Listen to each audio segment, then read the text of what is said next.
Spectrum Xtra on Radio 1 FM 90. An extra hour of analysis and discussion of the topical issues of the week. Brought to you by Housing Finance Bank, a financial institution regulated by Bank of Uganda. Housing Finance Bank, we make it easy. Your views, our interviews on Spectrum, Radio 1 FM 90. A very good evening to you and welcome to this edition of Spectrum Xtra, live on Radio 1 FM 90, broadcasting from the Central Building here in the heart of our city, Kampala, but we are also live on our website, which is www.radio1fm90.com. On that website, you look for the icon with the word listen live, you click on it, and as long as you have an internet connection, you'll be able to listen to us from anywhere across this globe. We're also live on the different radio listening apps, which can be obtained from the Google Store of your smartphone. You download any. From there, look for Radio 1 FM 90, and you'll be able to listen to us. The other option is actually DSTV. We are on DSTV. Our audio channel there is 897. You look for that channel, and you'll be able to listen to Radio 1 FM 90. It will be loud and clear on that audio channel. Today being a Friday, we review the major events of the week. We'll be looking at the new budget, which was passed yesterday by Parliament. The figures shot from 58 trillion shillings to 72.130 trillion shillings. The government there are making a sudden change to the budget, just as Parliament had started discussing or appropriating the 58 trillion shillings, which had been indicated earlier in the budget framework paper. Now, this budget has been revised on the advice of President Yoweri Museveni, according to the State Minister of General Duties, Henry Musasizi, who presented it in Parliament. So we have an increment of about 13.5 trillion shillings in that particular budget. So many people are wondering where the money is going to come from and what does that mean. But if you look at the allocations, there will be a payment of Uganda's public debt, which takes a lion's share of about 34.017 trillion shillings. The Minister of Finance is also planning to borrow 28.768 trillion from the local commercial banks as part of this budget. So we'll be discussing this, trying to see whether it makes sense for us as a country. Not so long ago, the government has been saying that it is cash trapped. We have also seen the operations of URA, where they have said they are not doing well in terms of collection. So are we able to finance this 72 trillion budget? We're looking at also some of the tax measures which were put across. There were tax measures there. Parliament discussed them. And we know they have added 100 shillings on each litre of petrol, which means each litre is now going to be 1,550 per litre of petrol. That's the amount of money they added there.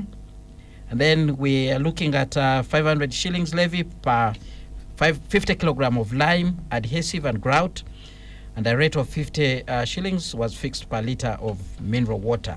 So we'll be looking at this budget in detail to try and understand what exactly is going on. Time allowing, we'll be looking at the update on sanctions imposed on Speaker ANITA Among. This week, President Yoweri Museveni revealed that he had received confirmation from the IGG's office that Speaker ANITA Among had not declared that she had assets in the UK, but he also said the Speaker herself had indicated to him that he didn't have such assets there. So he has asked the Ministry of Foreign Affairs and the Attorney General to get clarification from the UK government on the basis of their sanctions against the Speaker and the other two former ministers.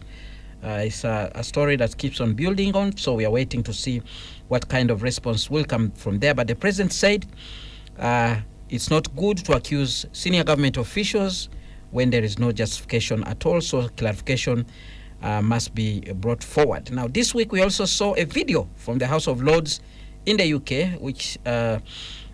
in which some members of that house actually were proposing a regime change in Uganda on account of human rights violations and the Anti-Homosexuality Act. Speaker Among and the government officials believe that the sanctions put against her are largely because of that law which was passed by the Parliament of Uganda. We'll reflect also on the National Population and Housing Census, which we know is ongoing and is going to end on Sunday. UBOS says It targeted 10.47 million households. They have so far enumerated 60.2% of that, which is about 6.3 million households, and they are hopeful that the exercise will be concluded with that target being met. I have a panel of 4. Let me introduce Mr. Julius Mukunda, Executive Director at the Civil Society Budget Advocacy Group. They are members of the Joint Budget Transparency Initiative, which is hosted by the Minister of Finance, Planning and Economic Development. Good evening, and thank you very much for joining us, Mr. Mukunda. Thanks. Good evening, listeners. Glad to be here. Also in studio, Ambassador Simon Mulongo, Governance and Security Expert, who did represent Bobulo East in Parliament and served as the Deputy Head of Mission at the African Union in Somalia. Good evening, and thank you very much for joining us, Honorable Mulongo. Asante sana. Good evening, our dear listeners. Dr. Sarah Birete, the Chief Executive Officer at the Center for Constitutional Governance, Pundit on Human Rights and Governance Matters. Good evening, and thank you very much for joining us. Good evening, listeners, and thank you for inviting me, Spectrum. And Dr. Yusuf Sarunkuma, researcher and columnist with the Observer newspaper, Pundit on Governance Matters. Good evening, and thank you very much for joining us. Thank you for having me. I'm happy to be introduced as a political economist. Political economist. Thank you very much for joining us. Let's begin with Mr. Julius Mukunda, whose preoccupation is the national budget. Well, you spent you spend a lot of time looking at the national budget, providing guidance, talking budget all the time, Mr. Mukunda. And I'm sure you spent a lot of time talking about 58 trillion shillings budget. All of a sudden, we now have new figures, 72.130 trillion shilling national budget for 2024-2025. I think it's good news that we are able to look for more money. Miraculously, we found an additional 13 trillion lying somewhere, and we were able to bring it and put it back on the budget. But yes, you are right. Previously, we have been debating on 58 trillion. We are now on 72. And I think... When did you start the 72? Like a day before to the end of the budget.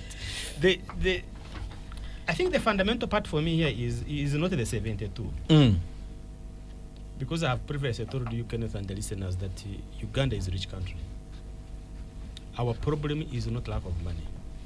Our problem is how we spend the money. And if you look at the additional 13, and you can actually see the problem, that we can actually raise 13 trillion in one day.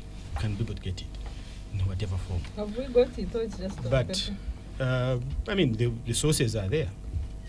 But how we are going to execute it is our biggest problem.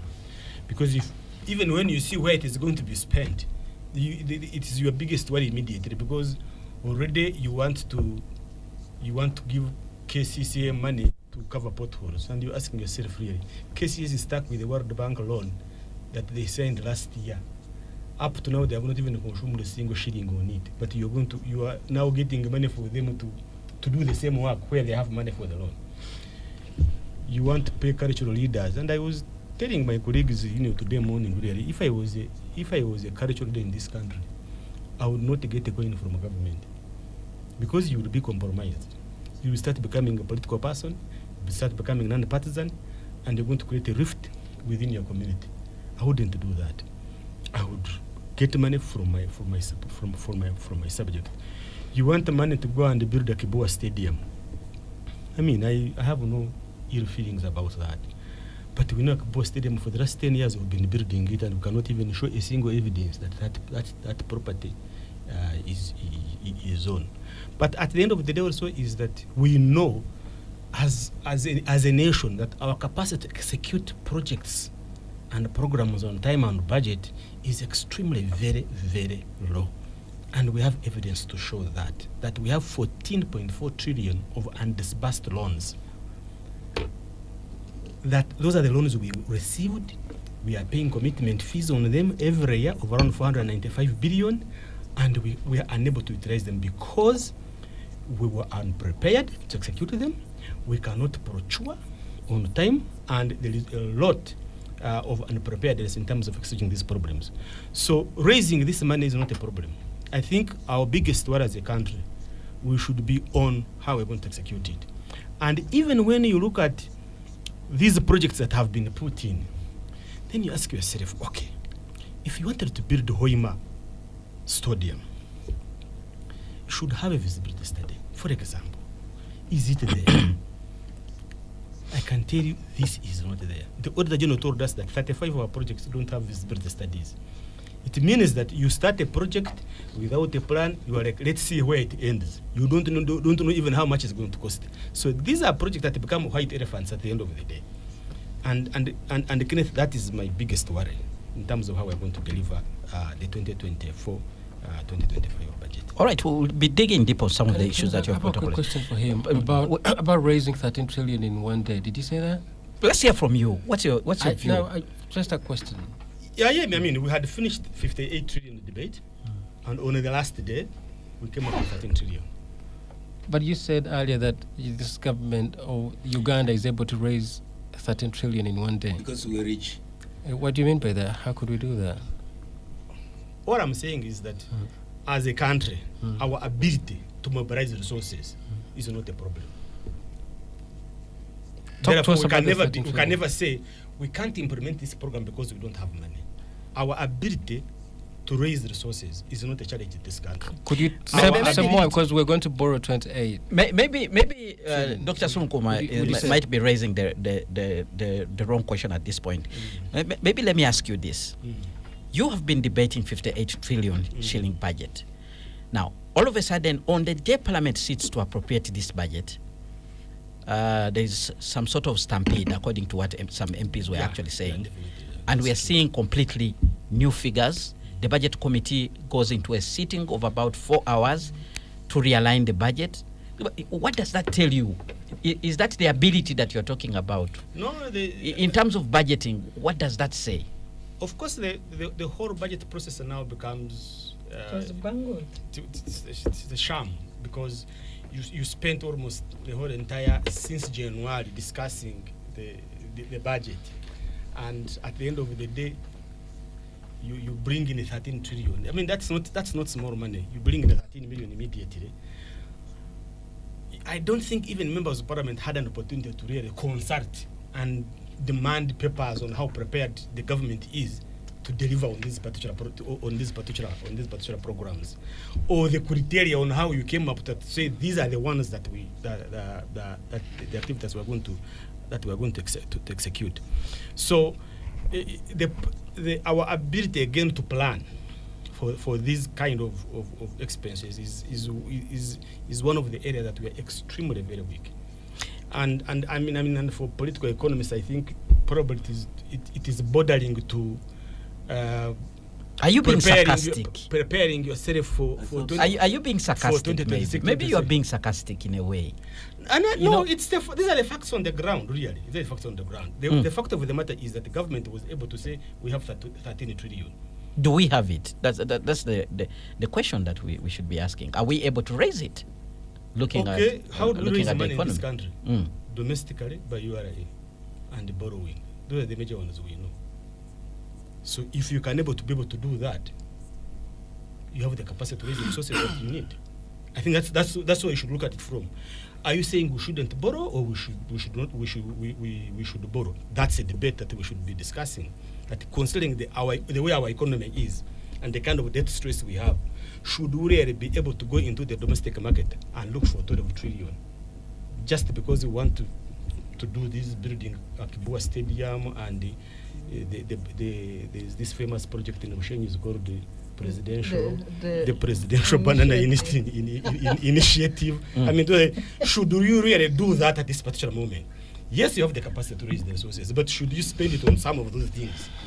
So I think for me, where I come from is that you should be able to use your power or your capacity to generate resources, but to use it for the right cause and the things that can bring returns to the economy. All right. Let's hear from Honorable Mlongo. You've been in that house before, participated in the debate around budgets, appropriated, you're widely traveled, you've followed what other countries are doing.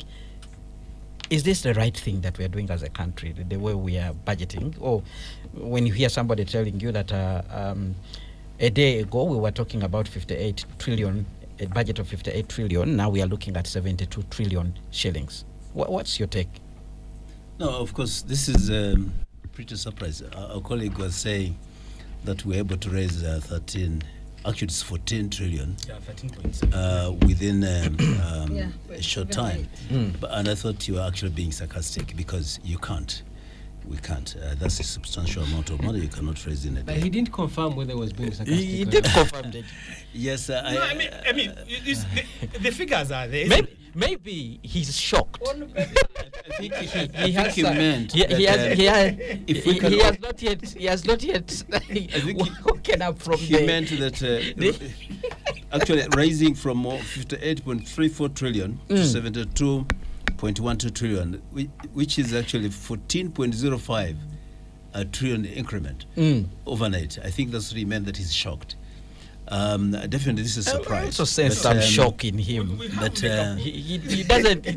yes, okay. he's If not you talking took in it comfortably, that's fine. But definitely, this is a surprise because all along we're looking at the 58.34 and looking at a supplementary that come in at a very high rate. It means we shall hit beyond 80 trillion. There was actually a supplementary, by the 288 billion by the passed end before of they started considering the budget. this financial year, before the end of this year. So I think, but you see, the budget is a planning tool.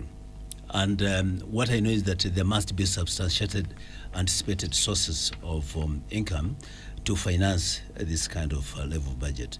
Now, whether those sources are realistic or not, we shall live to see. But of course, the danger here is that we're going to increase the public debt, which will surge very drastically, and this will lead to a debt crisis, most likely, if we cannot have the fiscal discipline that we don't have, and if we cannot really attain the sources that you anticipated to have. Issues of interest payments, a big portion of the budget will be allocated to interest payments, which will divert funds from essential public services. There is issues of likely economic challenges, because over-reliance on borrowing will create economic challenges. So this budget definitely points to significant turbulent times coming.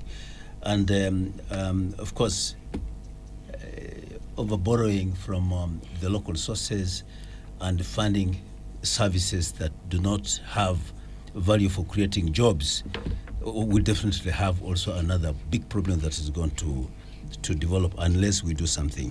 So I think that this budget is definitely historical. We've never had such a level of budget before, and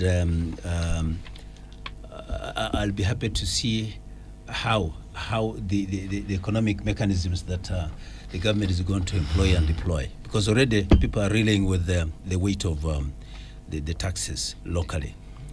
So this means that if we are going to increase on the depth of taxation of the very people who are making noise, there's going to be a very tight rope to walk. So in my view, yes, this is a very ambitious budget with very ambitious sources that have never been reckoned with before, and we're likely to have some big challenges. But maybe there could be some underlying reasons.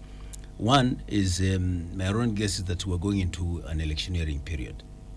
So there may be something that, for purposes of accelerating... Taxpayers' money for campaigns, Yes, I mean, let's allow him to the conclude. government that was elected in power against a manifesto has to deliver against the manifesto, and that's where the linkage comes from. And if you're going to go towards accountability, then that manifesto milestones must be seen to be being covered. So for that matter, the budget has to reflect most likely that accelerated. And then the second one is, I don't know, maybe it is something to do with the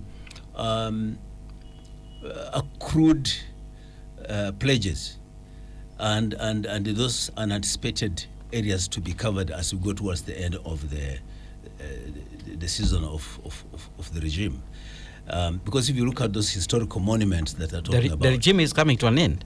Yes, every 5 years it comes to an 10 end. years. Anderson, I thought Mlongo was part of the Let's allow. Why are you trying to sound like I'm not sounding like anything. like you don't know what they are up He's to? being realistic. He's also being sarcastic. I thought you're part of it. I'm an analyst. Yes, I am, but I'm just an I analyst. thought Lukwago invited somebody who is on the inside. Yes, who yes. knows a bit more. Yes, and instead he I'm does. not from the Let him inside. let but I him am speak an his NRM mind. man. Let him speak I'm his an mind. NRM person. Which is the government in power. Yes, government in power. So you should sound like But doesn't it mean that we this cannot the be end of- analytical? A regime is 5 years. 5 years. but regime has negative connotations. It's a bad thing. It's not. Say- I mean, say a regime. the 10 I years. thought you said our government is coming to an Of end. course, You're saying a our government regime. is not coming to an end. But every 5 years, we have ushered in a regime for that 5 year period. So this is a punctuation. And A regime. yes, of a regime. All right, let's allow you to So conclude. I think, so for that matter, I think there are a lot of things to catch up with. Things like the veterans that are supposed to be cleared for the accrued monuments. Things like even entering into new monumental things. I think to me that means that the government has reason to blot this. But the danger is, if we exhaust these sources, and some of which may actually be very shallow, then we're likely to have a crisis. I'm just being honest with myself about the bumpy period coming, and we have to tighten our belts. And therefore, there must be a lot of caution as we proceed into the next financial You year. are bringing us a bumpy period. Right, it's Spectrum Extra We're not Radio 1 bringing, FM but, 90. We need to go for a reality is break also now. When we return, we'll hear from Dr. Sarunkuma and Dr. Sarah Birete as we continue reflecting on the sudden change in the figures of the national budget from 58 trillion shillings to 72.130 trillion shillings. What does this mean for our country? The government indicating that it's even changing the amount of money that it will be borrowing. It's going to borrow more from the external market. It had initially planned 8.905 trillion shillings. Now it will borrow 10.97 trillion shillings, which is an increment of about 2 trillion shillings. They have also indicated that it will also be borrowing from the local market, which of course is something that the private sector has been entirely against. Stay tuned, Radio 1 FM 90. We'll continue with this discussion after the break. Spectrum Extra, Fridays 7 to 9 p.m. on Radio 1 FM 90. Spectrum Extra, Fridays 7 to 9 p.m. on Radio 1 FM 90.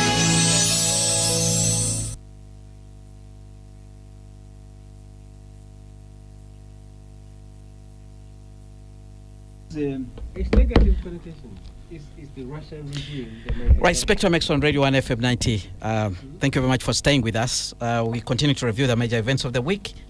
Right now, we are looking at the national budget as appropriated by Parliament yesterday, 72.13 trillion shillings, an increment from the budget that we had known, 58 trillion shillings. My guest, Mr. Julius Mukunda, Executive Director at the Civil Society Budget Advocacy Group, Ambassador Simon Mlongo, Governance and Security Expert, who did represent Bobulo East in Parliament and served as Deputy Head of the African Union Mission in Somalia, Dr. Sarah Birete, Chief Executive Officer at the Center for Constitutional Governance, Dr. Yusuf Serunkuma, researcher, who also prefers to be known as a political economist. Economist.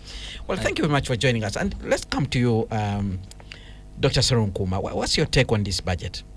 Okay, I need to say first that for the last 2 weeks, maybe 3, I have been asking, using my Twitter handle, asking the Minister of Finance to help us now to demystify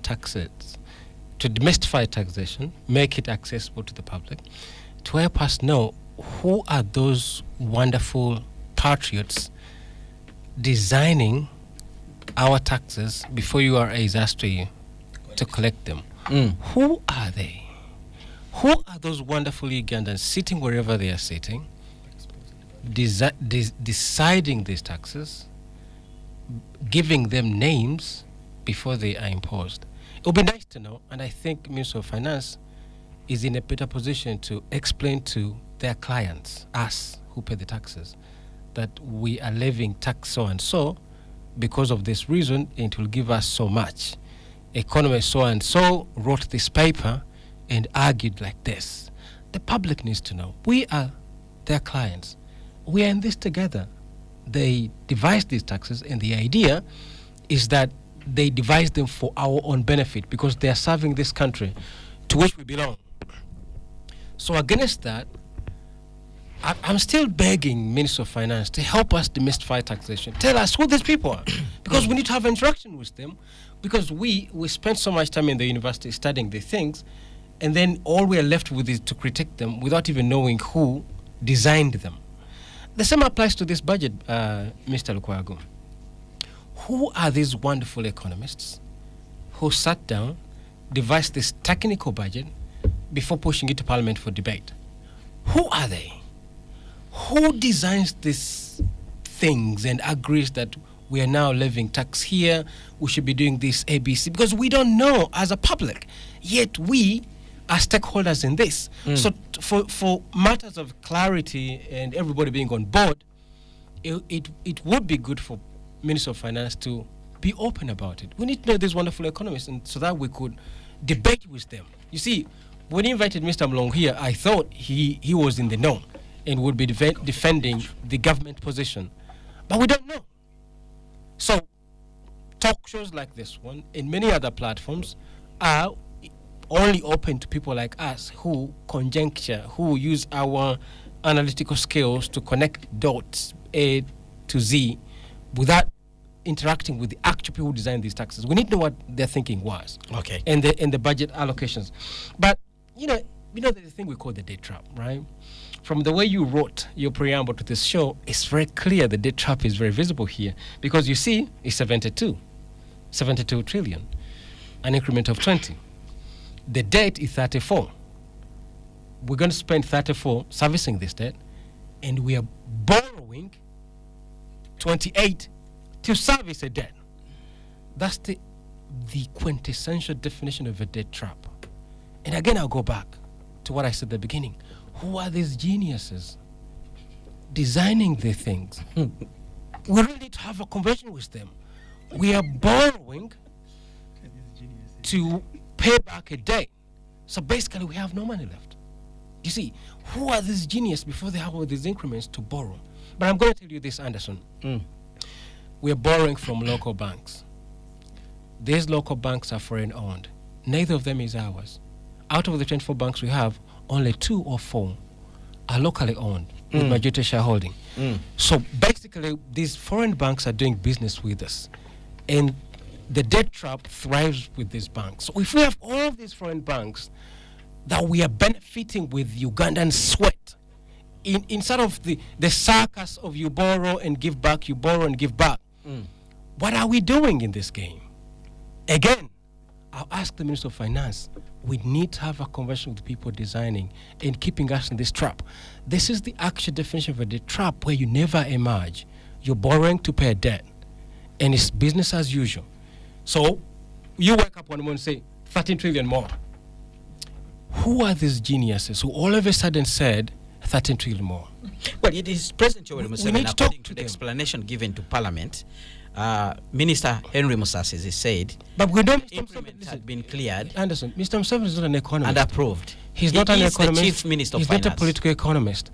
We need to sit down with those, because you see, Mr. Museveni could be the voice voicing the things, right? You know, when you read the terminology, it's very sophisticated. Mr. Museveni doesn't know this terminology. We need the way the taxes are named, the things that are going to be catered for. Mr. Museveni doesn't know the things. He's a brilliant man. I guarantee he doesn't know the thing. The language. He has The language. advisors.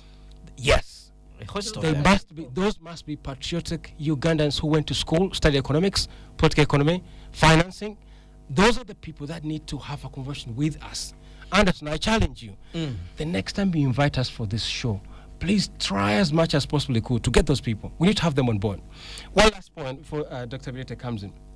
The Observer, the newspaper that I write for, this week wrote a story, a wonderful story, which I think is well researched, to say how can a government can actually raise money without taxing its people.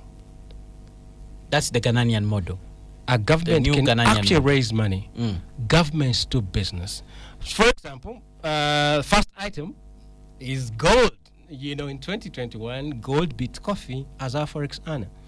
Does it not surprise you that we don't have a single bar of gold in our gold vault? Because IMF would recognize that as money. How come we don't? Yet we are trading in gold. Who are these? Do you know the biggest gold companies in this country? Who are they? Well, Who are the people making a killing? We have refineries here, gold refineries. But how come we don't have a single bar in our vault?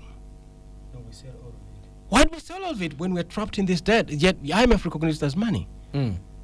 So, you know, as we have this this is why I will say again, we need to have a conversation with the people raising money to fund this government who think the best way is to taxes.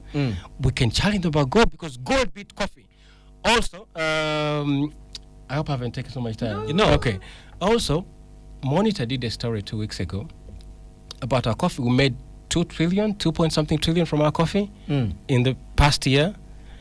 And 10% of the exporting companies, which own 70% of the market share, are foreign owned. So if our biggest cash cow is owned by people who don't live in this space, so if you made 2.5 trillion, 7% of that money did come back to Uganda. So what is this circus of being trapped in this debt when the things where there's actual money, all this money goes outside? This is why I will go back to my first point, because I think this is the big elephant in the room.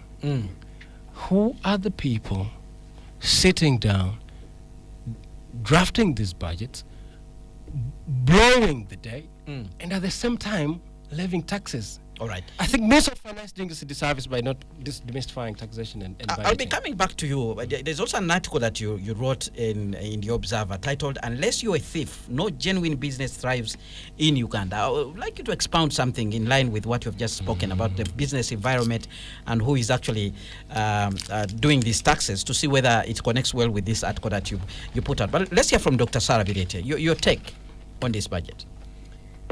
Well, I think that the budget system or process has been completely bungled. Because what is our budget framework as a country? Budgets are initiated by user departments. The process starts immediately when the budget is announced. So it starts in July, August for user departments to initiate budgets. It takes a whole year. So you have a 1 year cycle of budgeting. User departments, policy statements, then it comes to a budget framework paper, whose deadline is December. We did that process. Technocrats are wasting time, analyzing this process, and they have concluded. And on the final day, you put a 14 trillion increment. Who is fooling who? I think we need to call things the way they are. Budget process in Uganda has gone to the dogs. Because who is the user department of 14 trillion? When did they initiate this money? How has it been processed through the process that takes 1 year? This is a fraud. Clear fraud. So when you say the president has approved, a president only initiates as a user. Initiates budget for maybe office of the president and state house. He's not a user for the other entities that to do their own budgeting. And I think this should be challenged in court because who has initiated this 14 trillion? Well, we have a cabinet where the president is the chairperson, but also we know the Minister of Finance. If Uganda's is a budget delegated process authority. has changed, citizens need to know what the new budget process is. President Museveni does not initiate budgets. No. He is the chief executive. I You know. don't make up figures. But what is our budget framework process? It's user department. It takes 1 year to budget. Does not take 1 day. So when you go now to, of course, it has been bungled. I don't think I need to add anything more to that. It's magical. No, and it's unconstitutional. It should be challenged. So when you go beyond what is this budget, citizens are struggling with economic stress. Data from URA shows 93% of the biggest taxpayers have closed shop. data from URA. There is a 2 trillion shortfall of URA for this year we are concluding. So where is this money coming from? Of course, we are in debt distress. 30.34 trillion to pay debt. In a country where your projection for revenue collection is 29. Projection, not actual. Our projection is 29 trillion. But you need to pay debt 34 trillion. What other mathematics do we need to know that we are a failed state? Most countries are borrowing, Dr. No, Sabile. borrowing is not a problem. Even but borrowing to do what? Maybe they are going to invest. Borrowing to do what? Let me also show you how the budget process has gone to the dogs. A few days, the final day of closure of parliament, you have a supplementary budget. Almost 300 billion. 10 days ago, we had a supplementary budget. Indeed. Really? Why don't we close the budget department in this country? Completely useless. We have no budgeting in this country.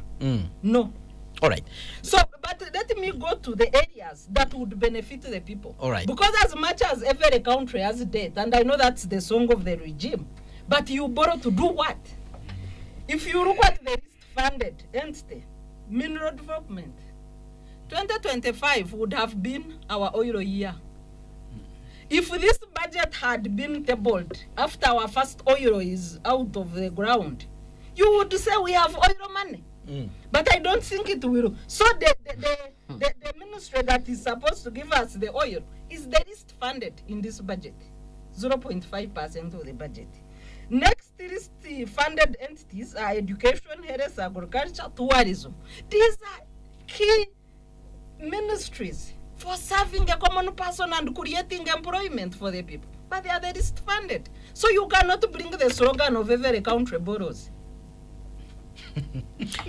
Dr. Mukunda, let's stay with that issue of borrowing first. A number of issues you raised as we beginning this discussion, the issues of stadiums, Akibua, Hoima. We know we went and did a bid, won the rights to actually host the AFCON in 2027, and we have an obligation to actually start those projects. And because they are huge projects, we cannot fund them by the resources that we collect here. So we have to borrow. We are also planning to produce oil. There are a number of things we are supposed to do there.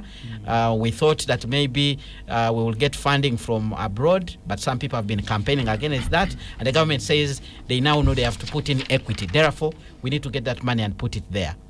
Are we not putting the money in the right places? Like you said, borrowing is okay, but how are you using the money? Okay, and I think that's the major discussion. That's the major issue. That's the major issue. Even when you're not borrowing, that literally you have, where do you put it? Where should you be able to put it? And I think that is, for me, is my biggest concern. Whether we increase this budget to 72 or to 100, or even we make it, reduce it to 10, is how are we investing this resource? Now, to invest your resource to get better returns, you put it in areas where you know that the majority of your population are likely to benefit from, invest their, to benefit from that particular resource. And let's talk about agriculture. So when you look at agriculture, for example, you'll find out that right now, agriculture, they gave them 4.4% of the entire national budget, with a 72 trillion budget. And but what is agriculture going to do? Then you find out that the PDM, which we all feel that could have helped us, ordinary Ugandans, to get to come out, was rolled out haphazardly, and as such, the returns are likely not to come as soon as we want them, because we are not prepared to roll it out. The second part, you'll find out that we should have invested on how we can be able to buy the product to provide the market for PDM, but we have not done that. And I can tell you that with these rains coming, people are going to produce, and they will have wasted if they don't get the markets.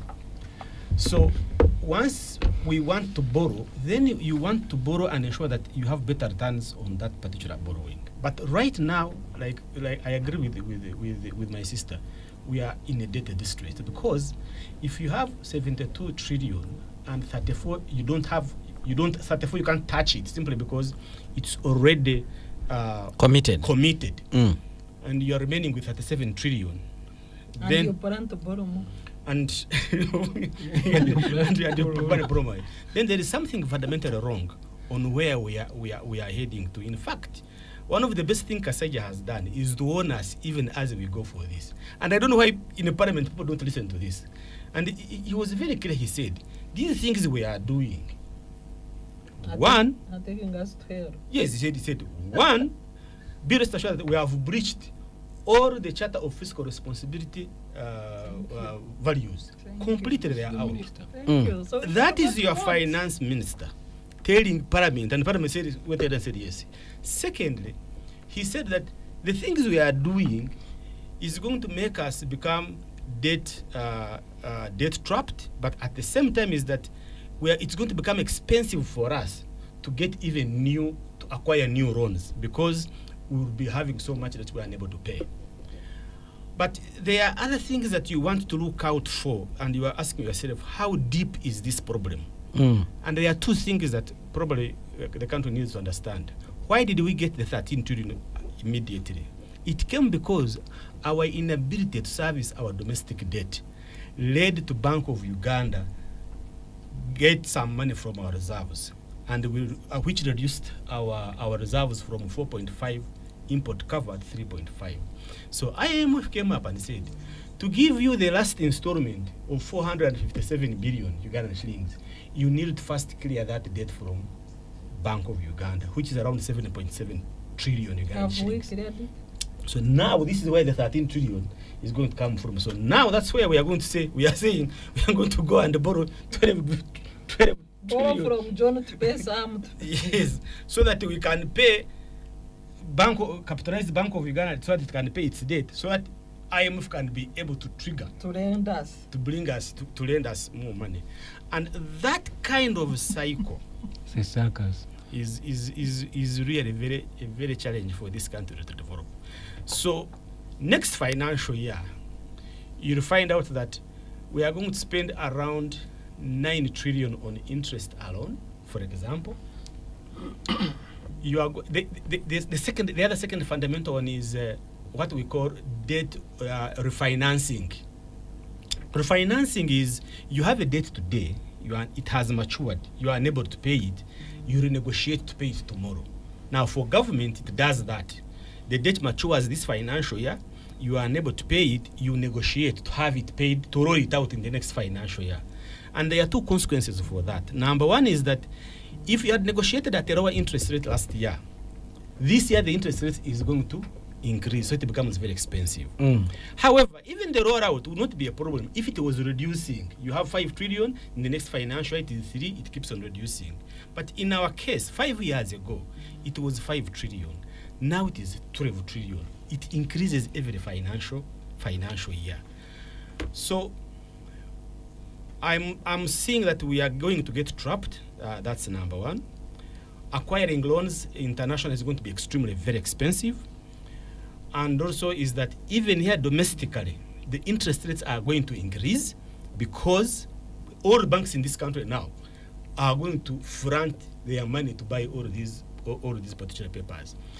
But also there's another fundamental effect that is likely to come, and that is inflation. When you pour so much money into the economy and there is less production, you might cause inflation. And the Bank of Uganda, the only tool it has is to increase CBR. And it's like a double tragedy. So the government really at this particular moment, The Bank of Uganda doesn't control CBR. they raise the interest rates. They don't. They Banks do. The question has always been whether the banks respond Yes. to the decision taken by the Bank of Uganda. They don't. That has always been the discussion. So for me, I think that the question of debt is becoming more pertinent for this country than before. All right. Let's hear from Honorable Mlongo. The issue of borrowing. Are we borrowing for the right things, No. First really, of or all, we have a problem? I just want to respond to what some colleagues are saying about You want to set your own question? whether we have reached a level of the debt crisis or whether we're actually debt trapped, and I think we have not. No, the minister said because no.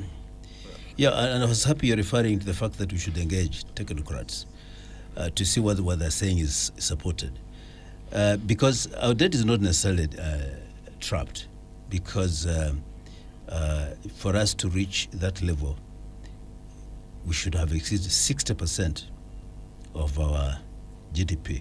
No, 50. Is it 60%? They used to say 50%. 50%. That We is threshold. exceeded that a long That time one, ago. that's Yeah, no. We've breached There's, all there's those an By- East by- African standard, but there's an East African standard. There's international- also an It's international. an international standard. And I 50% think of GDP. You our can drop that point because our it's numbers, clarified. our numbers. He hasn't clarified. Let's allow him to. Our numbers, we are at 47.2 some But 2 why years do you ago, continue pointing and them- is likely to go definitely beyond 51% by this year. And It's so likely to be what so. they're saying, we are So, heading but into the a point, trap. yes, but we are not yet. We are not trapped, yet, but because we are heading I there. thought it should be clear. We are not trapped, and I was happy when they said we were heading to, because some members were arguing that we were already trapped, which is not true.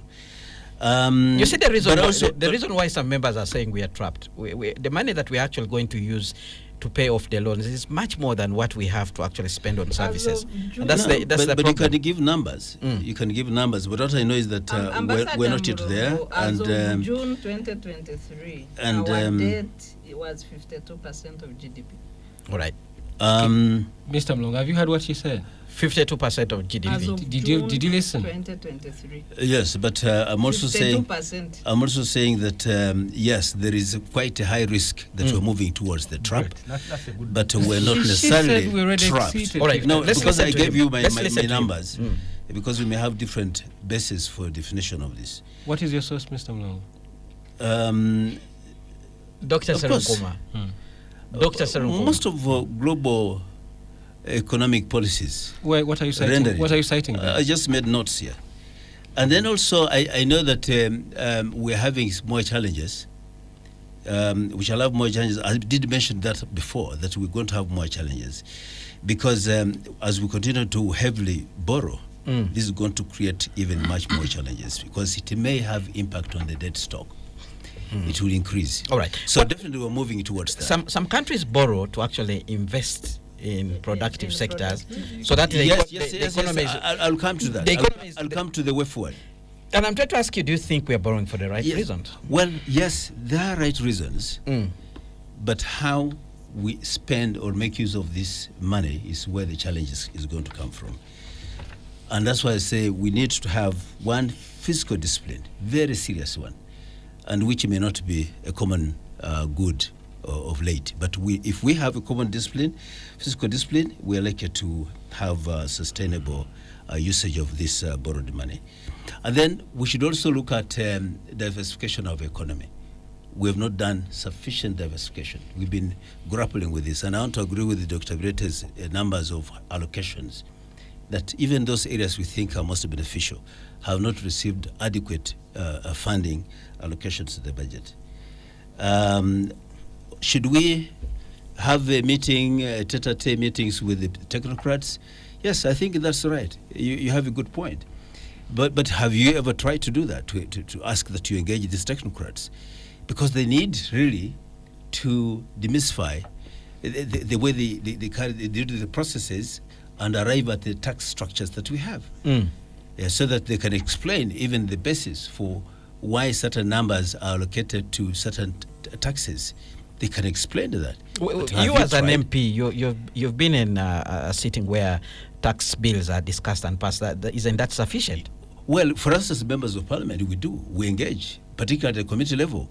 We would meet the financial technocrats and would ask all the questions we would need to have, and would get answers. But he's speaking from the research, independent research perspective, and actually as an academician, and he's right. He can do that. Maybe we can propose that there would be more times when they can engage the public. We see what Mr. Museveni was doing at Kololo is absolute politics, but that's what needs to be done by the technocrats. We can have town halls where they come, Barazas. to explain the gambles they are trying to do. So Sure. Mr. Museveni usurps their mandate to sort of make political act out of it. Well, it's I'm the glad it badly boomeranged, but it is necessary that these things happen. So you need to explain to people. Yes, and I think to me you have a point, but also the Committee of Parliament.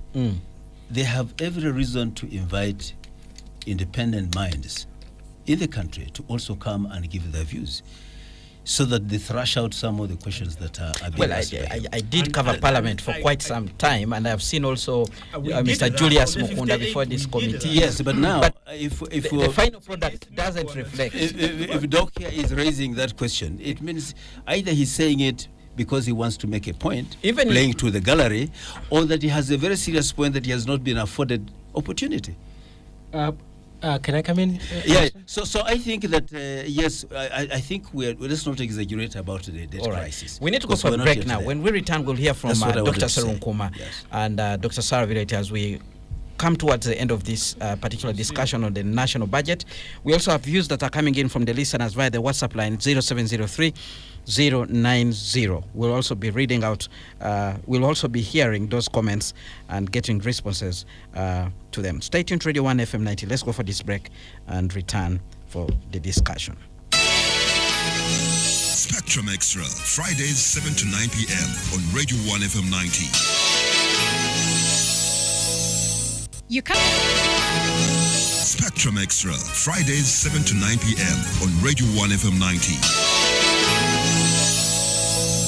Well, thank you so much for staying with us on Spectrum Extra live on Radio 1 FM 90 Review, the major events of the week. We are right now looking at the national budget for next financial year, which was increased from 58 trillion shillings to 72 trillion shillings.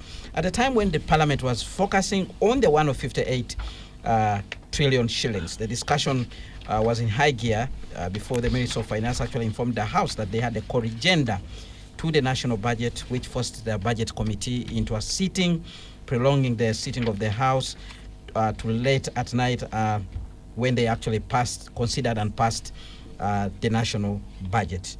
I'm speaking to Dr. Sarah Virete, the Chief Executive Officer at the Center for Constitutional Governance, Ambassador Simon Mulongo, Governance and Security Expert, Mr. Julius Mukunda, Chief Executive Officer at the Civil Society Budget Advocacy Group. Now, coming on the microphone is Dr. Yusuf Serunkuma, a political economist. Dr. Serunkuma, you had a number of issues to put across, looking at the exchange you were having before we actually went for the break.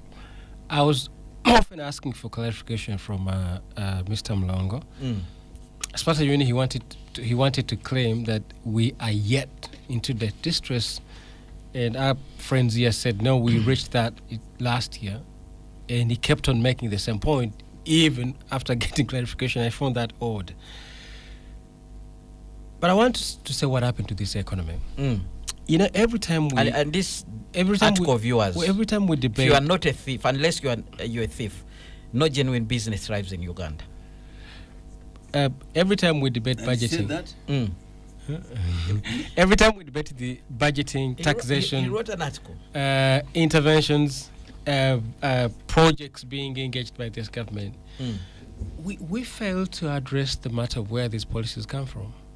Because I raised the point here, as Dr. Sarah said, 92% of people that are supposed to be paying taxes have actually closed shop. The big business. But we need to ask the question, what happened to this economy? Where do these policies come from? Because earlier I said we are interacting with commercial banks. We're going to be borrowing locally. And I said all the banks that we have in this country, majority of them are foreign owned. Our coffee exporters, 70% of them are foreign owned. Our gold miners, most of them just sell it because they see no point in keeping the gold in this country. As Sarah said, We have a number of mining sites in the country. oil which is expected to bring in some revenue has been the least funded. Where do these policies come from that deny us to sort of generate revenue locally without taxing and borrowing? How else do governments raise revenue? Well, you can advise us. So we did a story in the Observer. I'll go back to it. And among other things, we write about Uganda Property Holdings Limited, for example, we own property. We own property across the world, which is billed at so much. These properties are dead and dormant.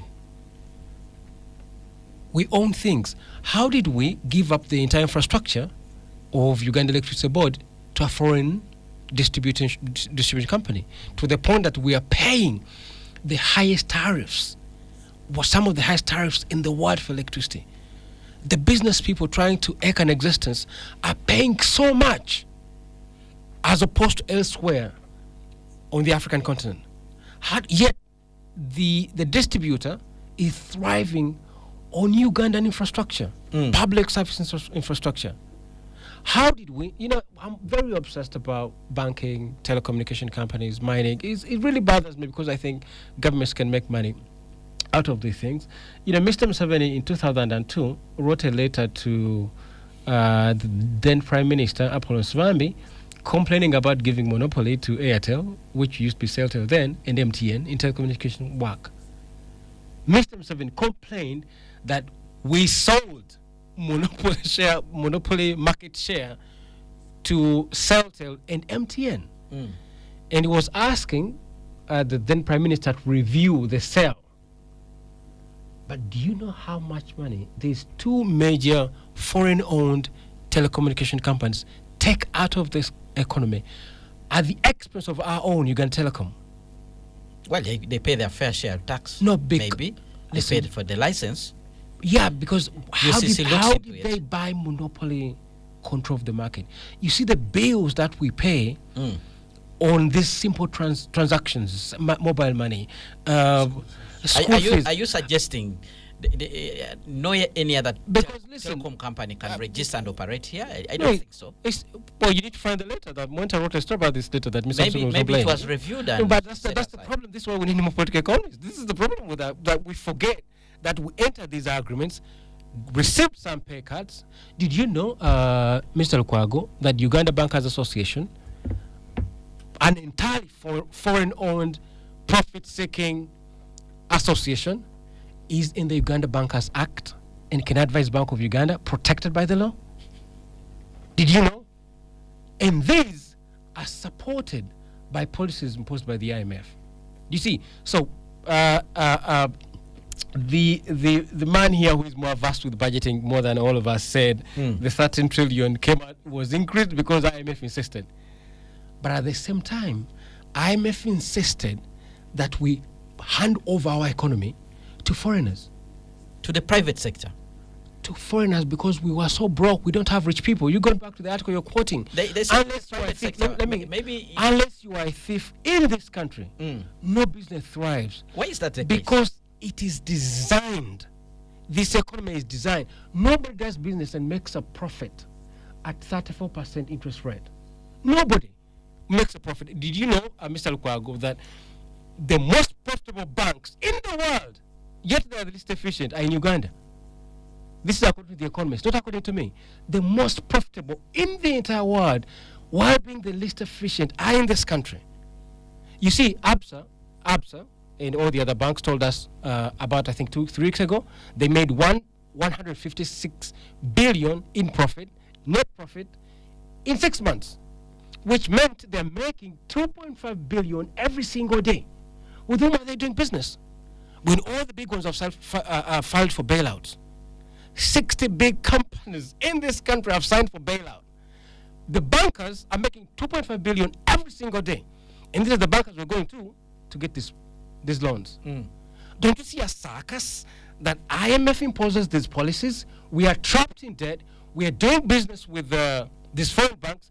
And did you also know, I'm sure you must have read this report, I think the man's called John Mwanga, I think then the Auditor General. He wrote in the report, I think in 2019, where he informed Parliament that Mutabire's central bank closed 7 banks, locally owned banks, between 1990 up to current bank closure, illegally, without having sat anywhere to say these are the menace, this is what they breached so that they could be closed. And we normally discuss budgeting, taxation, raising funds, and when these things are staring us in the face, and we normally ignore them. And we still work on the recommendation of the IMF. Are you saying the fact that we do not control the financial sector as local Ugandans? This is why I'm going back to the question at the very beginning. Who are these technocrats, these patriots? And this is my hunch. They might not be there. But the people that advised Mr. Museveni to add a 13 trillion increment so that they could trigger lending us more money. Because the trap keeps us handing over our economy to them. Right. I tell you, Mr. Lukwago, before we discuss retaining our economy, that 70% of our cash cow money doesn't come back to this country should raise concern to all of us. Mr. Lukwago, how could we make 2 trillion out of coffee and you don't know a rich man who has made money from coffee? Yet we know the people in Kwagala who are dealing in merchandise, we know them as rich, which I think they are broke. But they are the ones we know. All right. And our biggest forex earner, we don't know who are making money out of these things. All right. We don't know a single person. We have comments coming in, and the first comment I'll read out is from Henry Kiwenda. He says, "Good evening, Kenneth. This year, you or your panelists must answer my question." Then he says, "Apart from taxes, 18%, 6%, 25% import taxes, URA on fuel, etc., is there another source of income for government, like minerals, water sales, electricity sales, gold sales, copper sales? In which statement should such incomes appear, if not in the budget?" I wait for your reply. It seems to suggest we are making sales in those particular areas and they are not always reflected in the budget. Dr. Mr. Mukunda, you'll help us to respond to that when the time comes. And then we have another comment. Singapore started with nothing but a long-serving leader. Now the highest standard of living in Singapore is good in Singapore. We have the oldest serving leader in the world. We have oil, we have coffee, and even human beings to export. What is lacking? That's a question from one listener there who is contributing to this discussion. Then we have another question here. Could we also discuss expenditure reduction strategy by government? Then another comment.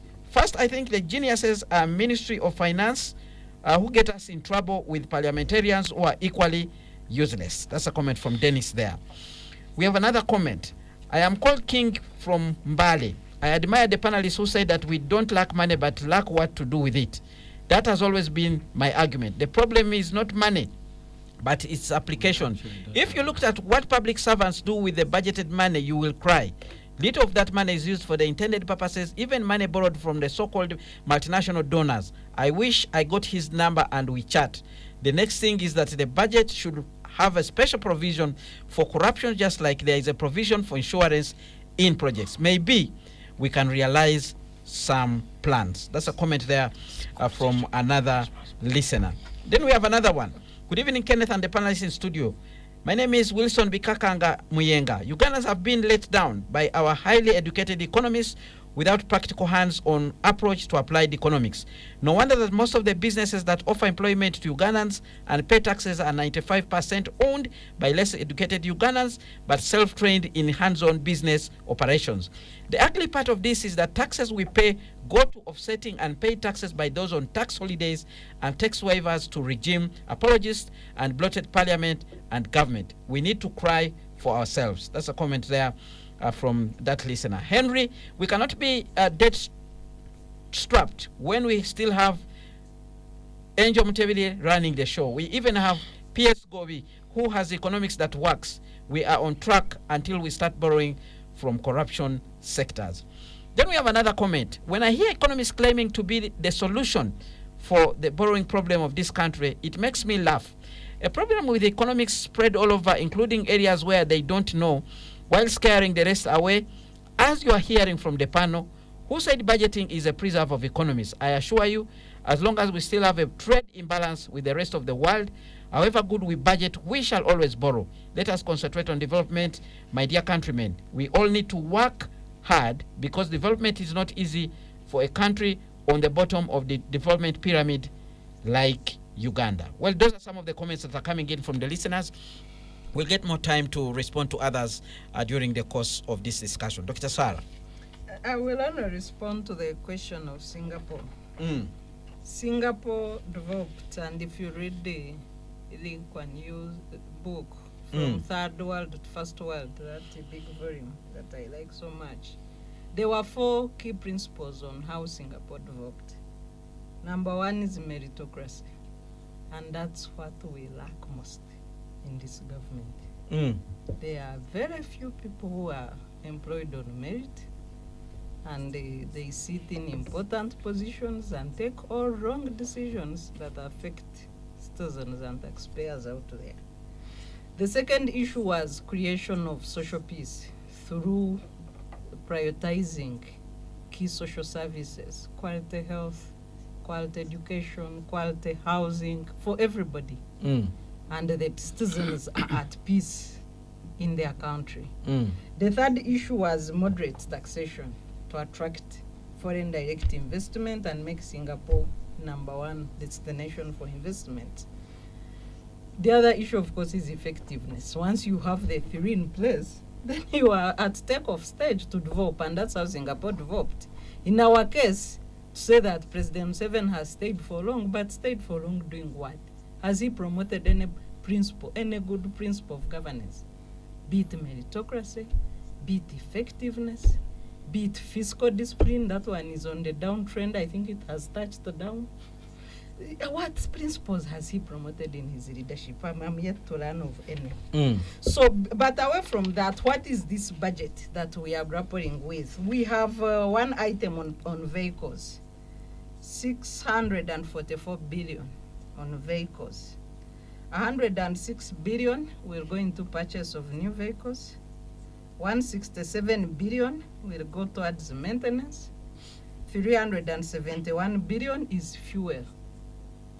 In this budget, I see how the panelists are looking at me. There's also money for traditional leaders, like Mr. Mukunda began by explaining to us, which has actually increased. Their monthly allowance has increased. Yes, they are going to create more kinglets towards the elections for patronage, because it's 30 trillion for 30 billion for cultural leaders. These are demand driven. No, they will create funny kingdoms. We know what kingdoms existed in this country. If culture is about our culture as Yes, it is. why would you put in a constitution that a group of people can create a king? Is that our culture? So that is part of the fraud in this culture. There is also fraud that should be interrogated. Yeah, so I'm sure towards the elections, kingdoms where the establishment thinks they don't have support, they will create some funny kings. And funny enough, all the new kings with no cultural background are officers of UPDF. All. What do you mean cultural background? You look at them. The new king in Kasese is They have titles of UPDF. Yes, was the retired soldier. All of them. They have titles of UPDF. So how come these new kings with no known history are servicemen in the UPDF? Is it wrong to serve in the army? No. But what a coincidence. Even when you look at established What monarchs, a coincidence. when you look at established What monarchs, is Europe, culture? Culture is Serving sitting the me army. waking up and sitting on a road and declaring myself a queen. Is that culture? Oh, who is that? No, I'm saying From because the roadside. yes, but you see, even me, if I get a few people to No, you support make your me- point, but I think we can substantiate that differently. No, I'm saying I can. Yes. So you can go. well, declare demand. maybe the biggest discussion we should be having on the issue of cultural leaders is actually whether we are utilizing the institutions that they lead properly to actually generate some growth in this country. There's nothing wrong with cultural institutions. But what cultural institutions are we talking about? The creation of kinglets is wrong. If it is about culture, let it be known culture. This creation of non-entities as new kings is wrong. How do you determine And an I entity? know that you'll have your time. I know that this 72 trillion budget is an election budget.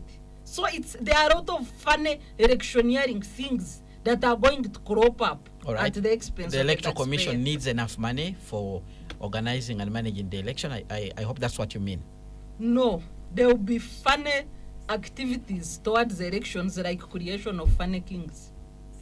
Right, let's hear from you, Mr. Longo. I think we have a direct comment coming to you, Dr. Yusuf Surunkuma, where he said Uganda Bankers Association has local banks in it there, and he says Centenary is a major player and locally owned. You'll be responding to that, but let's hear from. Yeah, but I thought Dr. Brett had come up with very good points. The issues of fiscal discipline and all that, and I agree with you that we have a huge challenge. Whether this government has ever, I don't want to use the regime just in case I run into definition trouble, has any lessons to take home about governance, I can tell you there is huge and substantial. From whether you agree with them or you don't. But let's come to your kingdoms, because I was touched by your point of just sustaining yourself in power for more than a week is not a joke in any country in the world. For what? To what? Yeah. So if you don't have the people's mandate, and of course you have people's mandate. If you don't have a people's mandate, it's a difficult. No. Let me tell you, here there is people's mandate. We do elections. Why is it a challenge? Just like you attempted and things did not work out doesn't mean that people are not elected. Yeah. So, but let's come to this. This is the crisis. You touched. Now what are you touched. You touched. Have you run out of points? Let's restrict our discussion now on the budget. You touched the issue of traditional kingdoms as part of the sources of expenditure. Yes, of course it's and you're saying that they're just creating it for the sake. New kings. In the Constituent Assembly to which I was a delegate, we saw the need to have the cultural dimension of this country as part of developing and sustaining our identities as Africans. Because we're not just identityless. I mean, we have to be identified by our roots. And any community, any population that feel that they should organize themselves in that line, they should do so. This is demand-driven because Let's allow him to it is the communities that, depending on the cultural heritage and aspirations, that demand for this. Okay. Information, Mr. Right. Let's take information from the roots from those communities from where they come from. Ambassador. Culture. Yes. Culture is self-sustaining. Yeah. The Kingdom of Uganda, because it's self-sustaining, refused to take proceeds from Mr. Government, refused to take cuts from the government of Uganda, because culture, wherever it exists, has to self-sustain. It grows organically and reproduces itself. It doesn't need handouts from the government. To the point that's now a constitutional provision, there's fakery to it. Any culture worth its value has to organically grow and sustain itself. In fact, the Basoga, I come from Basoga. The Basoga, when Museveni wanted to give our Chabazinga a job, we fought against himself to give our Chabazinga a job. In fact, we said, if us as Basoga cannot sustain our Chabazingaship, it's better to abolish it. Culture is self-sustaining. It grows organically. Yours is the corruption. Okay. No, it's not. Because I think we're mixing two things, financing and the cultural elements. If you look at the cultural elements, what is culture? Maybe the question is, culture do is these different. cultural leaders deserve to be given public resources? If you go to the economics, what value are we getting of how to run the institutions of traditional and cultural leaders, that's different from the culture. The culture is definitely self-evolving, and it grows from its own norms and traditions. Mr. Mkonda. This is why us in Uganda refuse to be funded. Let's allow Mr. Mkonda. But that is something that is being because we are self-funded. Many institutions are actually working out ways and means of sustaining themselves in terms of running the affairs of the institutions. Let's get back to the budget, Honorable. People are moving towards Let's get back that. to the budget. But they have to start from somewhere. I think there are other important things that we wanted to bring to the attention of our listeners. And one of the, I think that we need to understand, we have been arguing this question of where we are spending the money, how we're going to spend the money.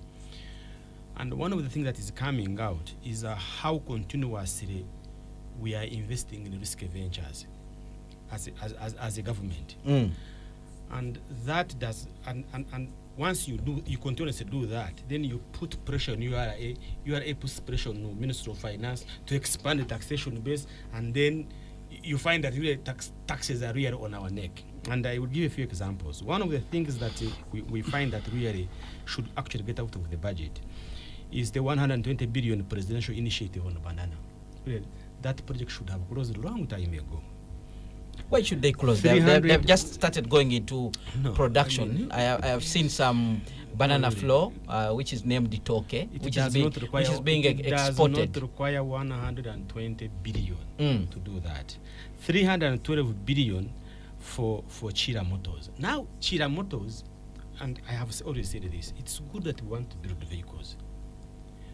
But really, our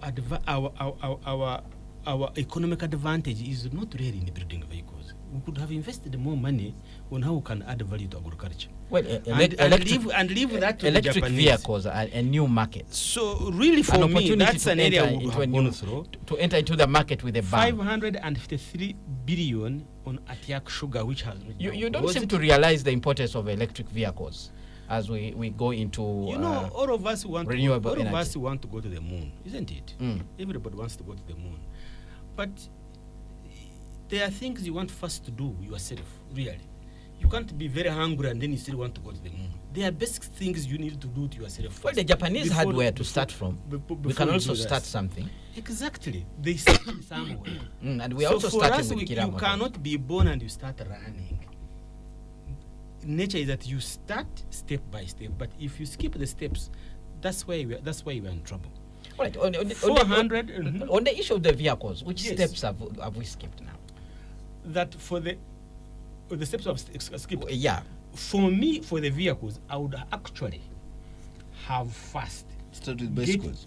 get this money Mm. and take it to agriculture, add value to the maize, add value to the sorghum, to the millet, And that's so that once we get enough resources, I have a good number of people who will be able to buy the cars that we are talking about that are going to be produced by Xtra Motors. maybe we are not doing those vehicles for this market.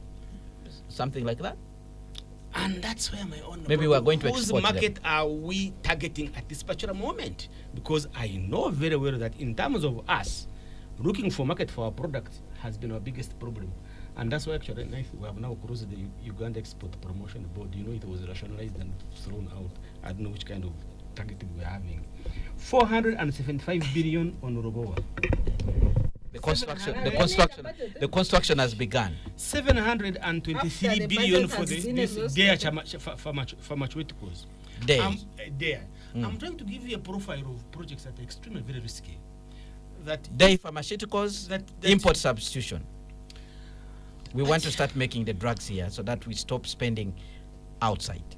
Look, I would love to start a pharmaceutical company. You know, in the factory, Why whatever don't you want we to call start it. it as a government project? But you start, you have no visibility. Private Study. sector led. The person you are giving the money, you have no control over them.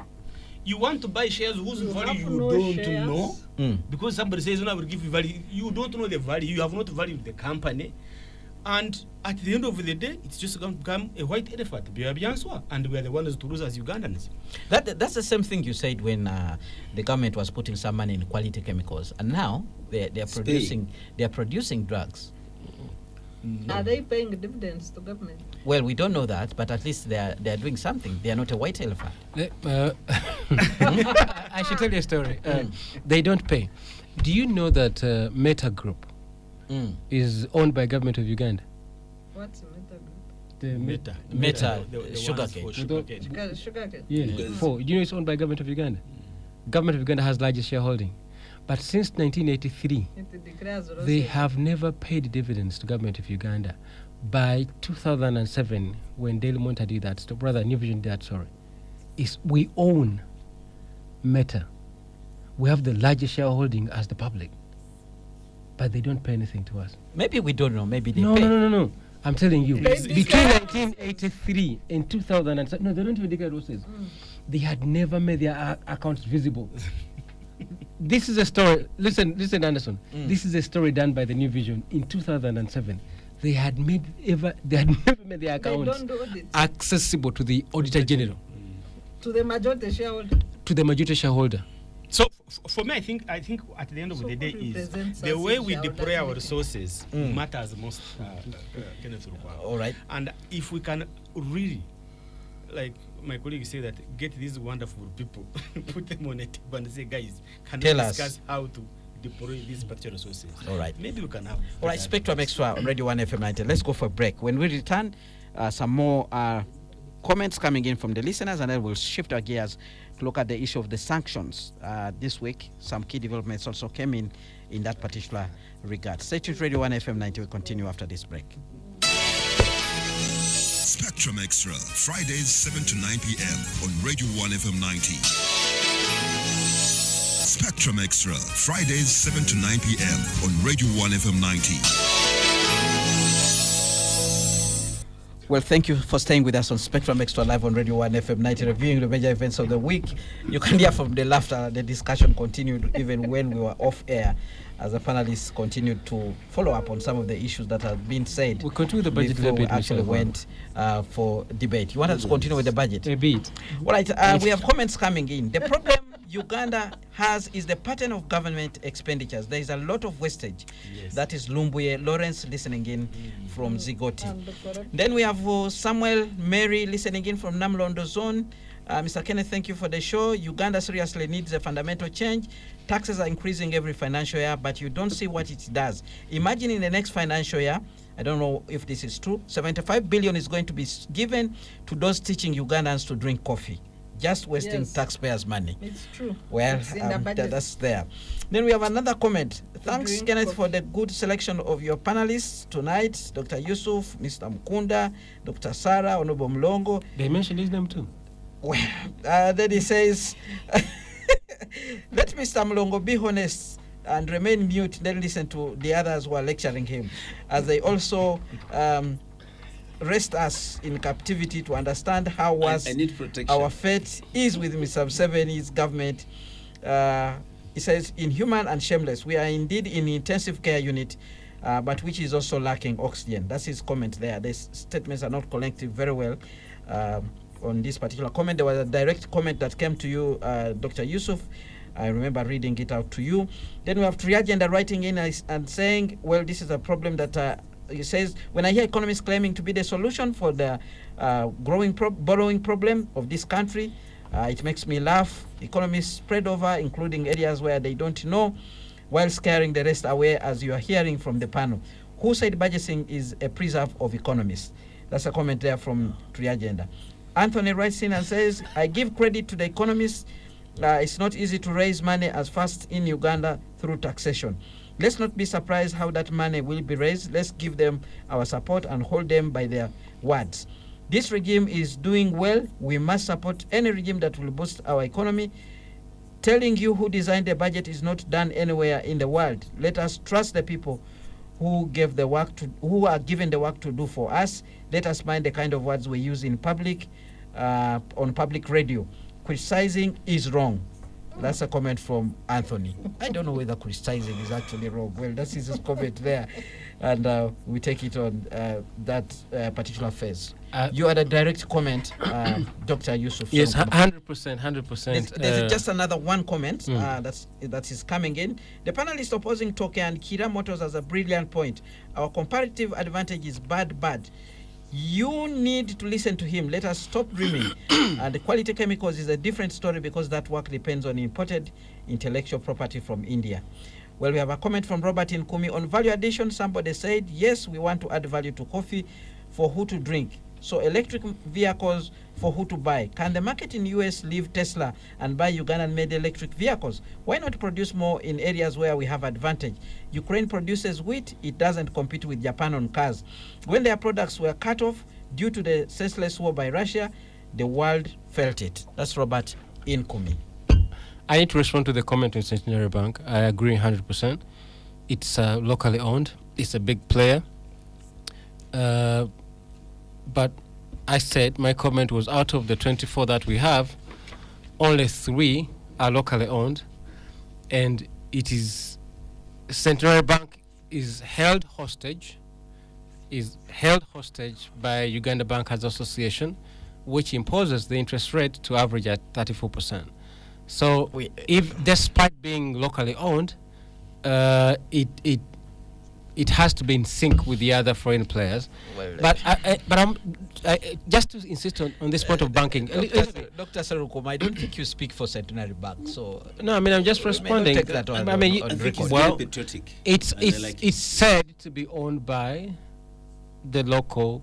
It's local banks. Largely indigenous. Largely, we can take, but I said it's one of the 3 out of 25 Locally owned. Okay. But I also said it's held hostage by the cartel called Uganda Bankers Association, where majority of those who own the market, control the market, are foreign. Anderson, have you ever wondered why not every district? Bank of Uganda superintends over the financial sector. Yeah, I mean it controls things like what time do you open? Is the bank clean? Is there interest for liquidity? Yeah, they don't. They also ensure that those banks are working within the Financial Institutions Act. Anderson, for every country to grow, banking has to be the easiest thing that is easily accessible by majority of the workers. Have you ever wondered why we don't have, say, a bank for every parish with laws designed to cater for the borrowing protocols of those people? Why should a borrower in Chiriandongo be bound by the same protocols as a businessman who is borrowing $1 million in Kampala? When the borrower in Chiriandongo is borrowing $5 million, why should they subscribe to the same principles?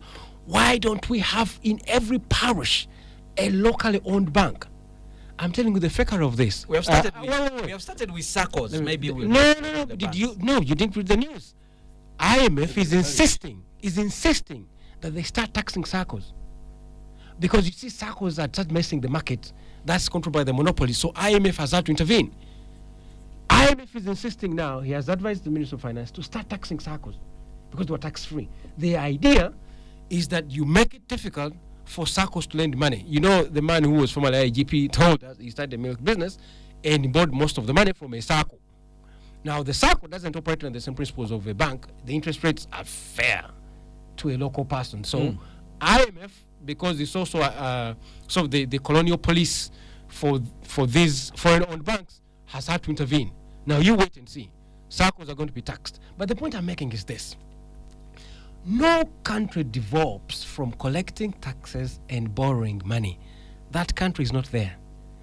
Taxes, you know, one of the lies of our time is to constantly insist that we hold public servants by the way they use our taxes.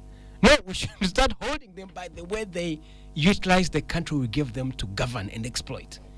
What our men and women have done is to sell the country to foreigners.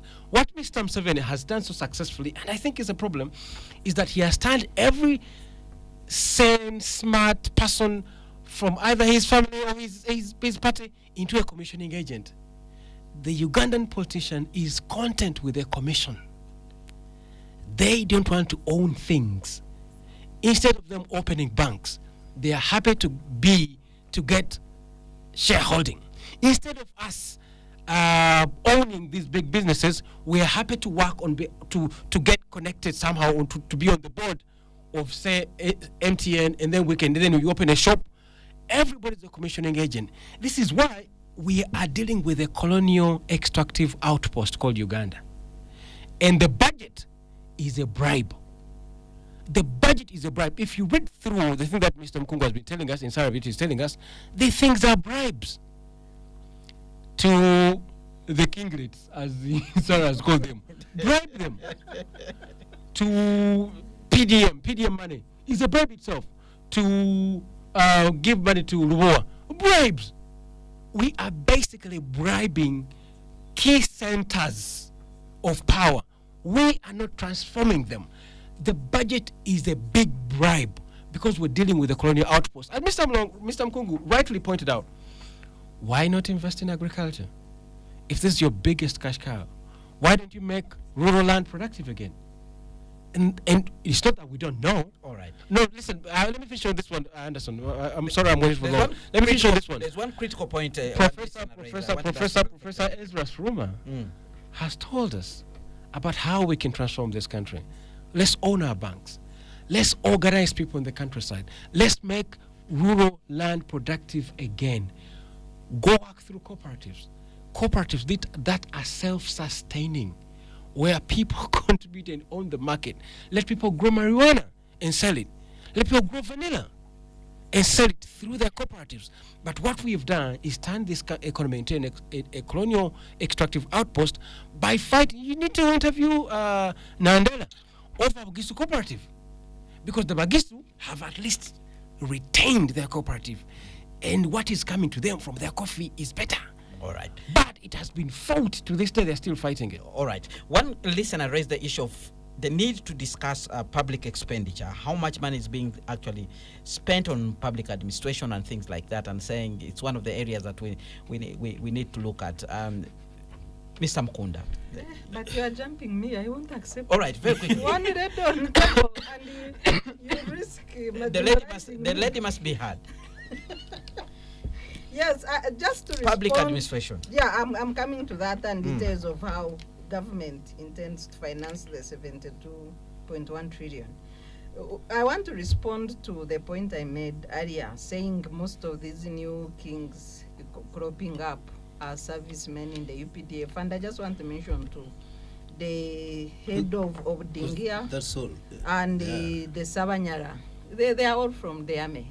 And I hope we do and not I hope have, there's nothing wrong with no, that. I hope we are not going to have funny kinglets cropping up towards the elections. That's my point. The two came before. Because they come towards the elections. I am an election observer, full cycle. I know what I'm talking about. They prop up towards the elections. So away from that, so if you look at our debt portfolio, I know there has been changing figures. Auditor General gives a debt, Bank of Uganda gives a debt, Ministry of Finance gives everybody gives their own debt, and you don't even know what to believe. But the most consistent figure is 97 trillion. Yes, now. Current debt, and we plan to borrow 28 trillion. So that one shows you already the percentages of debt versus GDP, where we are going. So when you go to public expenditure, I know we have talked, so much on a broadened government structure. The number sizes, cabinet, 81 or 82 ministers, when the constitutional limit is 42. So you double the constitutional threshold in terms of cabinet. We have a parliament that needs to reduce its size by half through a simple amendment to say that every district will have 2 MPs. One male, one female. You will hit all the gender requirements globally, SDG gender equality target, Africa Union gender parity requirement. Our constitution is still below global, you will balance it off. The interest groups, the framers of the constitution provided that Every village will become a district. No, then we put a moratorium. we stop the creation of unviable district structures. Yes. Then we and even merge the unviable ones. We need to put a criteria like any district that doesn't have an administrative unit, doesn't have a district hospital, doesn't merge back to the original district.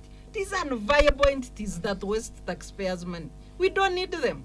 Then we need to cut down. The president now has 3 representatives per district. He needs 1, if any. The 2 should be recalled, Mr. President. So we need to go back to then the presidential advisors. I think we are now 137. And all of them have said they never meet the president. So we put if you have 21 or 23 ministries, then create 23 advisors, 1 advisor per ministry. We have shifted to program budgeting. Let's have 1 advisor per program in the budget. Because what is all that correction for? Get an advisor on governance and security, according to the programs in our budget and national planning. All right. So that would close that luxurious, wasteful expenditure. It's just a patronage outfit. All right. Speaking about Parliament, I'm looking at a document here of its budget, Parliamentary Commission. And in the budget, there are 944 billion. Out of this, the Speaker's Office has 13. Their budget is how much? 944 billion. Out of that, the Speaker's Office has 13.6 10.7 billion. We have the Deputy Speaker, 10.7 billion. Then we have members of Parliament, 545 billion. Again, a number of provisions there in this budget, which suggests that their budget has actually grown, considering what they had last financial year, looking at the figures there therein. But let's now move on And there is no debate on that budget. let's move on to our next topic, and we are going to look at the issue of the sanctions this week. The discussion continued around the issues of sanctions, and I will begin with you, Honorable Mlongo. Last week we had a discussion here about the same issue. This time around we saw the president asking questions and advising that the government should seek clarification from the UK government on why they actually carried out the sanctions, because the speaker told the president she has no such assets in the UK, but also the IGG said she had not declared any of those assets in line with the Leadership Code Act. Well, last time I still maintained the position I made previously, that there is an ideological issue in terms of our sovereignty as a country, and then there is also the issue of breaking the law as an officer. When you break the law as an officer or official, you must carry the cross. And I believe that the Speaker will have to account for any facts that will be raised as evidence. Of course, this may not go down the road well if she already has breached the leadership code, because that can be very serious, because we have a precedence over it. The issue that is some of the activities, the sanctions that are meted by the Western countries, some of those things could be done through bilateral means. Before you can boil down to announcing unilaterally those sanctions without even knowing whether they are backed by any evidence or whether they've done any due process, and so on and so forth. And particularly when there is a double jeopardy, where somebody is charged in a court of law over the same case, and then you're also increasing the penalty by sanctioning the same person whose matter is still before courts. So those are the issues I thought we should divide, we should separate. But for the crimes that's committed, once we confirmed, people will carry their own crosses. All right, let's hear from Dr. Sarunkuma. Your take on these issues of the sanctions. It's a circus. It's a multi-layered circus. The sanctioners are in a circus, and the letters that were circulating by Mr. Museveni were also a circus. We are trapped in a multi-layered circus. I have no faith in the sanctioners themselves, right? Because I don't see a reason, if you're concerned about the misuse of public resources, why you would sanction an MP who is a Speaker of Parliament, and you don't sanction a president who uses 2.5 billion every day.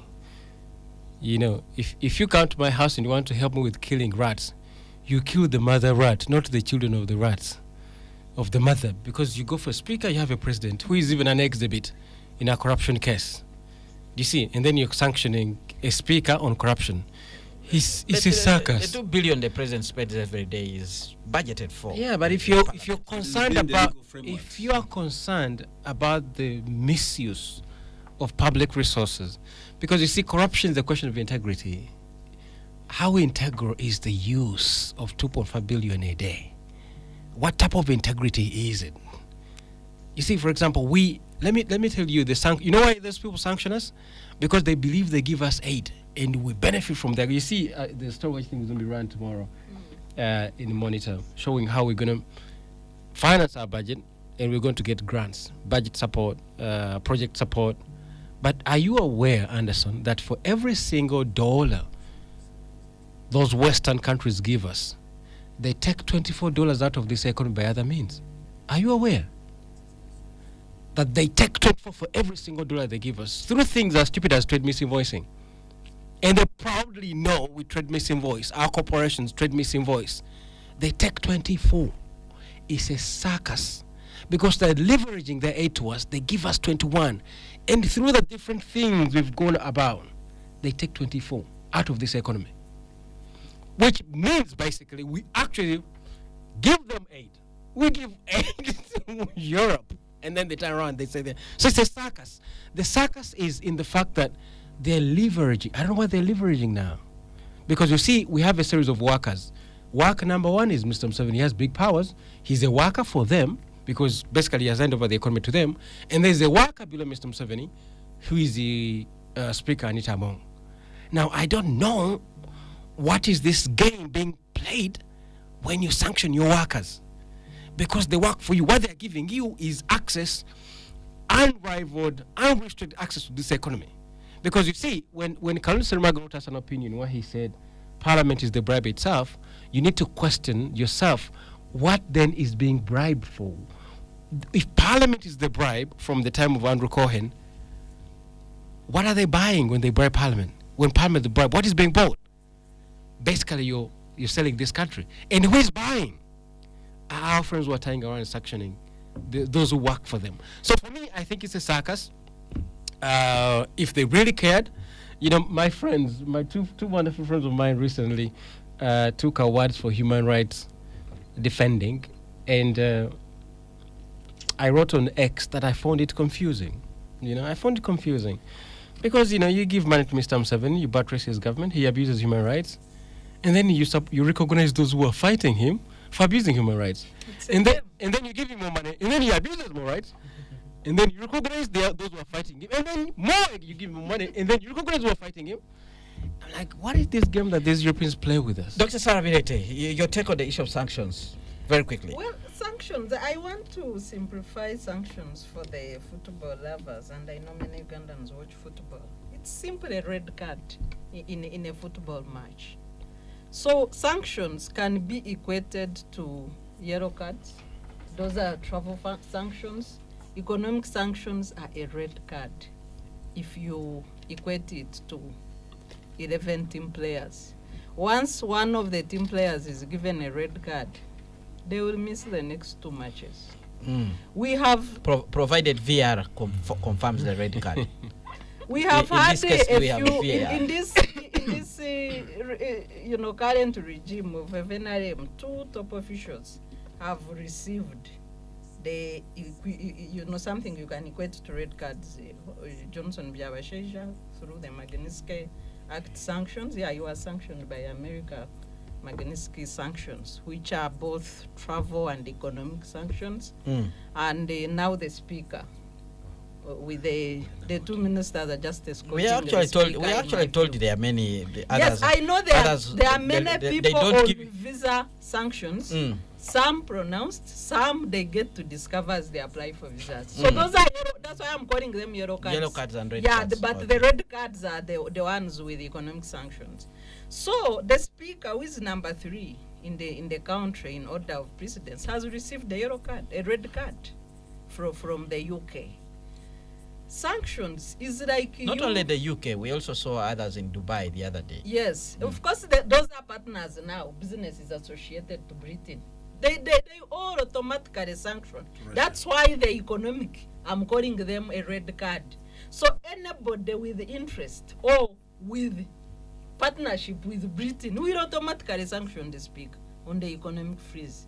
Banks, Ugandan banks other than Centenary and Pride might not now operate her accounts and Post Bank. So her accounts now can only run in Post Bank, Pride, and maybe Centenary. The rest cannot. That's what it means. So when why are you laughing? So yeah, he says Posta is a useless bank. I think no, he didn't say that. Yeah, he didn't say that. He wanted to insist. Why did he find it funny? No. The impact. He's actually the laughing impact about the of impact. Sanctions. Laughing about the impact. Yeah. So what President Museveni is doing, because when a government, UK, Britain, deserves the right to sanction anyone they feel they should. It's like saying, I don't want you to come to my house. You will not come. That's all the country is doing. And for them, their work is finished.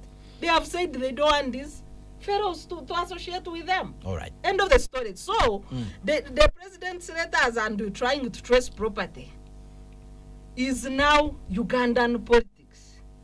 If the speaker has property in the UK, did she declare in the leadership code? the IG just said she didn't. Mm. So the president is Can saying, the UK sanction her with a freeze when she has no property? but she there? operates accounts in banks that are associated with Britain. Okay. So having property is a by the way. Yeah, you don't have to have physical property. Okay. Yeah. So, but now what the president is trying to trace is possibly a ground to remove Anita from office. Anita, sorry. To remove Anita Among from office. Remove if she her? violated the leadership code, she automatically loses her parliamentary seat and she ceases to be a speaker. All right, Mr. Mukunda, your comment on this issue of sanctions as a tool for fighting corruption, very quickly, in a few, as we No, come I mean, together. I think for me is, depending on the way you look at it, two things. One is, if you shoot in the air and there are any birds around it, I mean, they will all run away. And in terms of money, anybody who wants to begin to invest in this country are beginning to ask themselves, okay, what is happening if you can sanction Number three in the country? That's one area. So our risk profile has increased. In terms of fighting corruption, in terms of fighting corruption, I'm looking at it in terms of probably I think that's one daring example that not everybody is unattachable. All right. I'm afraid time is not our best ally. We have to come to the end of this discussion. I must thank you so much, my dear guests, Honorable Simon Mulongo, Ambassador. Thank you very much for making time to be with us. Dr. Yusuf Serunkuma, political economist. Thank you very much for joining us. Dr. Sarah Birete, Chief Executive Officer at the Center for Constitutional Governance. Thank you very much for joining us this evening. Mr. Julius Mukunda, Executive Director at the Civil Society Budget Advocacy Group. Thank you very much for making time to actually join us.